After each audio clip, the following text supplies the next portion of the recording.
as to how they're going to handle it. All right. Well, that's all being sorted out.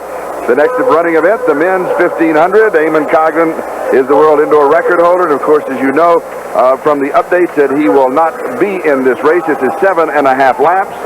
Dieter Baumann of West Germany, Lambruschini of Italy, Kulker of Holland, Chariot of Kenya, Jim Spivey of the United States, Dave Campbell of Canada, Michael O'Sullivan of Ireland, Hillard of Australia, and Jose Abascal of Spain. That is the 9-man race. Charlie, this race is a bit different from people who've been watching the indoor season so far this year because there will be no rabbit in this race. Usually they will have someone in the race who is brought in specifically to set the pace. None of these competitors really wants to be in the lead. So someone will have to take the lead, and then over the course of the race, someone, most likely Jose Abascal from Spain, will take it and really start to run. And Jim Spivey in lane 5 of the United States. And from Canada, Dave Campbell with the red hair. As we swing across outside to Jose Abascal. And remember, this is a 200-meter track, so only 7.5 laps. And a lot of times you used to see indoor at an 11 laps to the mile. But this is 1,500 meters, a metric mile, 7.5 laps. And Dieter Baumann from West Germany takes the lead. And Dave Campbell of Canada goes with him, and Abascal moves up on the outside. And they're running very leisurely, 15 seconds, 16 seconds for the first 110 meters, not very fast. And again, you can see, and the crowd's reacting because Jim Spivey from Indiana University taking the lead. He's from Bloomington, and Spivey has the lead.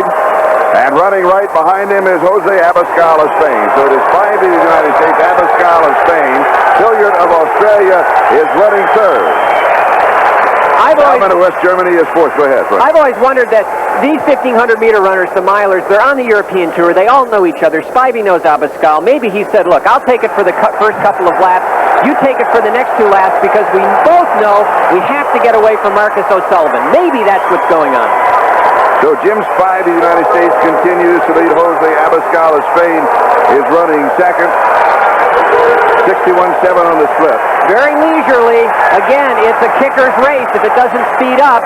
Marcus O'Sullivan, second from the last in the green, in perfect position, running on the inside, saving space, but Jim Spivey just content to lead, to jog along, and I think it's going to stay this way for a while until Jose Abascal or maybe Dieter Baumann decides to take the lead.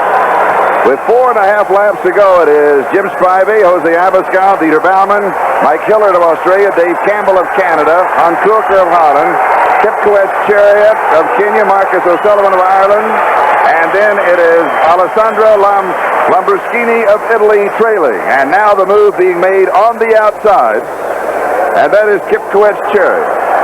And Jim Spivey beginning to accelerate. Mike Hillard from Australia coming up but deciding, no, I don't want the lead yet. It's too far from the end. Abascal right now, they're playing right into Marcus O'Sullivan's hands. Someone's going to have to go. I really wish Jim Spivey could let someone else take the lead. 2 minutes, 1.7 seconds at 800 meters. Again, they're still literally jogging along, waiting for someone to take the lead.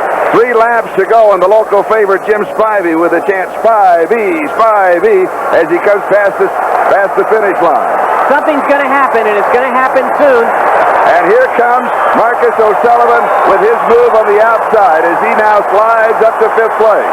But the reason for his doing that is he doesn't want the lead. He just wants to be close when whoever is going to take the lead takes it. O'Sullivan, I don't think, will take the lead until someone else goes, and there goes Abascal. 2 laps to go. Jose Abascal has the lead. Now they were bunched on the straightaway. They begin to string out on the curve, and Jose Abascal striding away from Jim Spivey. And then it's Hillard.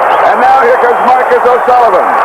Michael Hillard of Australia. Hillard running well, holding off O'Sullivan. Spivey hanging in there, but Abascal starting to run away with this. Someone better come on. It's Abascal, Spivey, O'Sullivan inside of Spivey. He moves into second, right at the bell. 1 to go. And Jim Spivey may have given Marcus O'Sullivan this race because he didn't have to let him go on the inside, but he did. And the one big move by Marcus O'Sullivan, and he goes by Abascal. Abascal holds him off. He'll take him wide to the turn. That will cost Marcus about 3 more strides, lengthening the race. And here comes Marcus O'Sullivan. He's got him. He's out in front, and he beats him just by half a stride. 3:39.05 unofficial. You can't get a race any closer than that. 53 seconds for the last 400 meters. Tremendous sprint. Thank you, Charlie. When Irish men are miling, Irish eyes are smiling. Marcus, the pace, was it good for you in the beginning, or was it a little too close to the finish? Pace was very slow at the beginning. I heard splits that didn't correlate with the race. They were 69. I saw on the clock 69. I knew they were in 69. I think they were closer to more like 60. But I was very, very frightened that I would get stuck behind the bunch and miss the break that I expected Abascal to make, and he did. And luckily enough, I got around everybody and covered it. Okay, now, if you had it to do over again, would you have changed your tactics a bit to move with a lap and a half to go or so, or what? I keep saying I would, but no, me, it's the same story every time. I think I would have done the exact same thing. All right, now what happened on the turn? Did you feel that you had enough left? What were your thoughts going through with about 50 or 80 meters to go? I didn't know if I could hold on. I knew I couldn't cut in on Abascal at that stage because I knew I hadn't gone by him.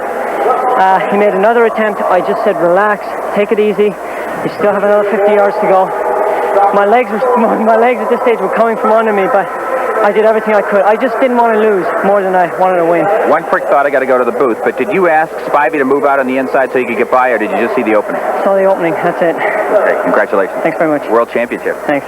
Charlie? Thank you, Larry. And here are the official results. Marcus O'Sullivan's winning time is 3:39.04, followed by Abascal, Kucher, and Spivey, who did all of the work, Frank, ended up in 4th place.